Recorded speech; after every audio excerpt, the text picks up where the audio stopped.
अस्सलाम वालेकुम dear students. अच्छा, फर्स्ट क्वेश्चन है, ये कैसे साबित हुआ कि एटम का सारा मास इसके मरकज़ में होता है। तो रदरफोर्ड ने सोने के बारीक वर्क पर अल्फ़ा पार्टिकल्स की बौछार की, जिसमें चंद अल्फ़ा पार्टिकल्स का मुकम्मल तौर पर वापस मुड़ना ये जाहिर करता था कि एटम का सारा मास इसके मरकज़ में होता है, जिसे न्यूक्लियस कहते हैं। तो यहाँ पर रदरफोर्ड ने जो तजर्बा किया था वो आपको दिखाया गया है। ये हमारे पास राउंड शेप में ऑर्बिट है एंड उसने अल्फा पार्टिकल्स जो हीलियम के न्यूक्लियाई थे उनकी बौछार की थी सोने के बारीक वर्क पर। अब हुआ क्या था कि अल्फा पार्टिकल्स, ज़्यादातर जो अल्फा पार्टिकल्स थे वो बग़ैर अपना रास्ता तब्दील किए सीधे गुजर गए थे, लेकिन चंद अल्फा पार्टिकल्स जो कि न्यूक्लियस से टकरा कर बाउंस बैक हो गए थे, बिल्कुल वापस टकरा कर आ गए थे और चांद की डिफ्लेक्शन इस जाविये पर हुई थी। अब यहाँ पर स्टूडेंट्स देखें, इस नुक्ते को याद रखें, ये बहुत इंपॉर्टेंट है। तो जो अल्फा पार्टिकल्स न्यूक्लियस के साथ टकराए थे वो इसके अंदर से गुजर कर सीधे नहीं गए थे, वो टकरा कर मुकम्मल तौर पर वापस मुड़ गए थे। अब इससे क्या जाहिर होता है? इससे ये जाहिर होता है स्टूडेंट्स कि जो न्यूक्लियस है ये बहुत डेंस है, बहुत सख्त है। सारा मास जो एटम का है वो यही है, इसी वजह से तो इससे गुजरे नहीं अल्फा पार्टिकल्स। तो ये वाला तजर्बा आपके जहन में होगा एंड इसको आपने याद रखना है। अच्छा, नेक्स्ट क्वेश्चन है, ये कैसे दिखाया गया कि एटम के न्यूक्लियाई पर यानी कि एटम के न्यूक्लियस पर पॉजिटिव चार्ज होता है। तो जिस तरह से हमने देखा कि एटम के मरकज़ में न्यूक्लियस होता है और इस क्वेश्चन में हमसे वो पूछ रहे हैं कि ये कैसे साबित हुआ कि मरकज़ पर यानी कि न्यूक्लियस पर पॉजिटिव चार्ज है। अल्फा पार्टिकल्स पर पॉजिटिव चार्ज होता है। जी हाँ, यहाँ पर हमने देखा अल्फा पार्टिकल्स चूँकि वो हीलियम के न्यूक्लियाई हैं He2 पॉजिटिव, तो इन पर पॉजिटिव चार्ज होता है। यहाँ भी आप देख सकते हैं।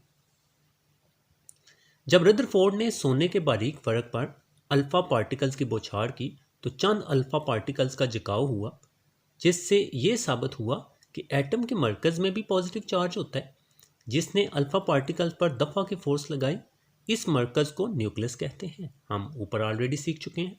अब यहाँ पर स्टूडेंट्स दोबारा इस पॉइंट पर आ जाएं। अच्छा, इस पॉइंट पर क्या है, इन पर तो है पॉजिटिव चार्ज, हमें पता है या रदरफोर्ड को पता था क्योंकि ये हीलियम के न्यूक्लियाई है ना, He2 पॉजिटिव। तो जब भी ये न्यूक्लियस के करीब जाएंगे यहाँ पर, तो इन पर तो ऑलरेडी पॉजिटिव है, तो न्यूक्लियस पर पॉजिटिव है, तो पॉजिटिव ने पॉजिटिव को दफ़ा किया तो ये ऊपर की तरफ डिफ्लेक्ट हो गए या ऊपर की तरफ झुक गए एंड इसी तरह से चांद कंप्लीटली बाउंस बैक हो गए, क्योंकि पॉजिटिव चार्ज ने पॉजिटिव चार्ज को दफ़ा किया तो वो अपने से दूर हटा दिया। इस पॉजिटिव चार्ज ने उन पॉजिटिव चार्ज वाले अल्फा पार्टिकल्स को अपने से दूर हटाया, तो ये बहुत बड़े जाविये पर डिफ्लेक्ट हो गए। अच्छा, नेक्स्ट थर्ड क्वेश्चन है कि एटम का मास जाहिर करने वाले पार्टिकल्स के नाम बताएं। तो प्रोटॉन्स और न्यूट्रॉन्स एटम का मास जाहिर करते हैं। स्टूडेंट्स, ऊपर वाले क्वेश्चंस में हमने फर्स्ट क्वेश्चन में यही सीखा ना कि जो एटम का सारा मास है वो एटम के मरकज़ में होता है। अब एटम के मरकज़ में प्रोटॉन्स और न्यूट्रॉन्स होते हैं, जबकि जो इलेक्ट्रॉन्स होते हैं वो न्यूक्लियस के गिर्द इन गोल ऑर्बिट्स में गर्दिश करते हैं। अब इलेक्ट्रॉन्स जो हैं उनका मास बहुत कम होता है, वो ना होने के बराबर है। अब यही समझ लें कि जिस तरह से हम रेत के ज़र्रों का जो मास है या वज़न है उनको कंसीडर नहीं करते, अगर 2 या 3 रेत के ज़र्रे हैं तो उनका मास सिफर ही कंसीडर करेंगे ना, वो ना होने के बराबर है। इसी तरह से इलेक्ट्रॉन्स, तो इलेक्ट्रॉन्स का मास ना होने के बराबर होता है। तो जो एटम का सारा मास होता है वो प्रोटॉन्स और न्यूट्रॉन्स ही जाहिर करते हैं, और प्रोटॉन और न्यूट्रॉन्स एटम के न्यूक्लियस में होते हैं। अच्छा, नेक्स्ट फोर्थ क्वेश्चन है, रेडिएशन की क्लासिकल थ्योरी क्या है, ये क्वांटम थ्योरी से कैसे मुख्तलिफ है।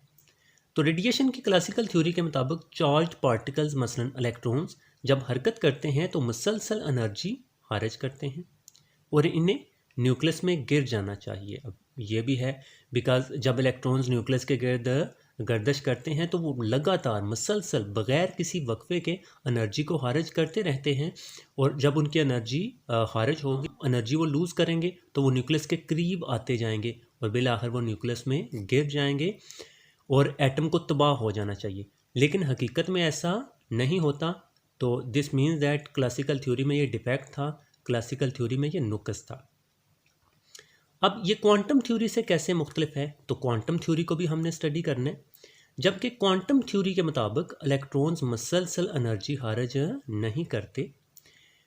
एनर्जी का अखराज या इंजज़ाब तब होता है जब इलेक्ट्रॉन्स एक ऑर्बिट से दूसरे ऑर्बिट में मुंतकिल होते हैं। ये क्वांटम थ्योरी ये कहती है कि अगर कोई इलेक्ट्रॉन किसी एक ऑर्बिट में गर्दिश कर रहा है तो वो एनर्जी को खारिज या जज़ब नहीं करेगा।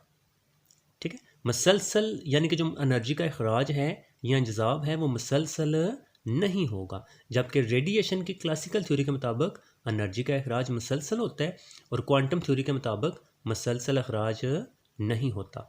तो बस यही सिंपल सी बात है, ये आपने याद रखनी है।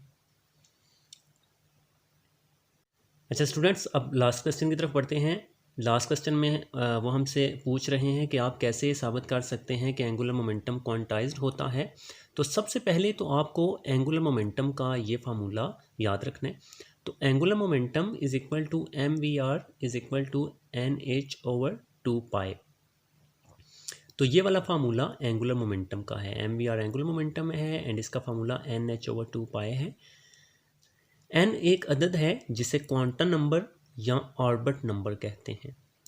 तो n हमारे पास यहाँ ऑर्बिट का नंबर है। ठीक है, आपको पता है ना कि न्यूक्लियस के गिर्द जो ऑर्बिट्स होते हैं, पहला ऑर्बिट एंड दूसरा फिर तीसरा, तो ये उसके लिए हम 1 2 3 एंड सो ऑन 4 5 6 7 आगे चलते जाएंगे। ये हो सकती है n की वैल्यू कोई भी, और वो 1 से स्टार्ट होती है।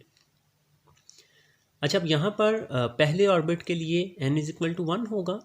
तो mvr वही ऊपर वाला formula is equal to n की जगह हमने इस दफ़ा 1 पुट कर दिया, क्योंकि हम पहले ऑर्बिट के लिए देख रहे हैं एंगुलर मोमेंटम h/2π। अब 1h सा h ही आएगा, नीचे 2π।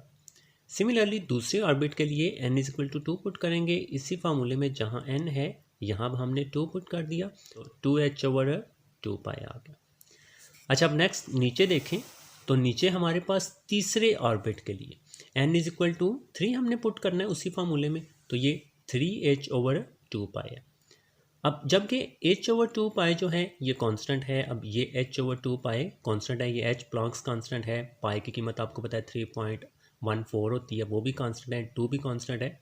अच्छा, कीमत किन की चेंज हो रही है? जस्ट n की, जैसे 1 2 एंड 3, बाकी तो सारी चीज़ें वही आ रही हैं। तो बस हर ऑर्बिट का एंगुलर मोमेंटम क्वांटाइज्ड या मुतय्यन है।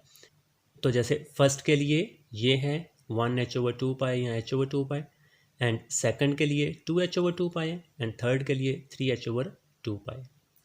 तो वैल्यू जो चेंज हो रही है वो जस्ट 1 2 एंड 3 ये n की हो रही है ना। तो इसका मतलब है कि हर ऑर्बिट के लिए जो एंगुलर मोमेंटम है वो मुतय्यन है, क्वांटाइज्ड है, एक ख़ास क्वांटिटी के तहत ही ये ज़्यादा हो रही है, जैसे 1 टाइम 2 टाइम एंड 3 टाइम, बाकी तो सारा सेम है।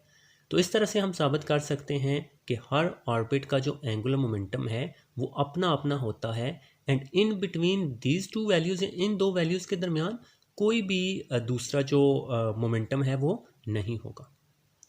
ओके स्टूडेंट्स, अपना बहुत सारा ख्याल रखिएगा, दुआओं में याद रखिएगा। मिलते हैं आपसे नेक्स्ट वीडियो में, तब तक के लिए खुदा हाफिज़।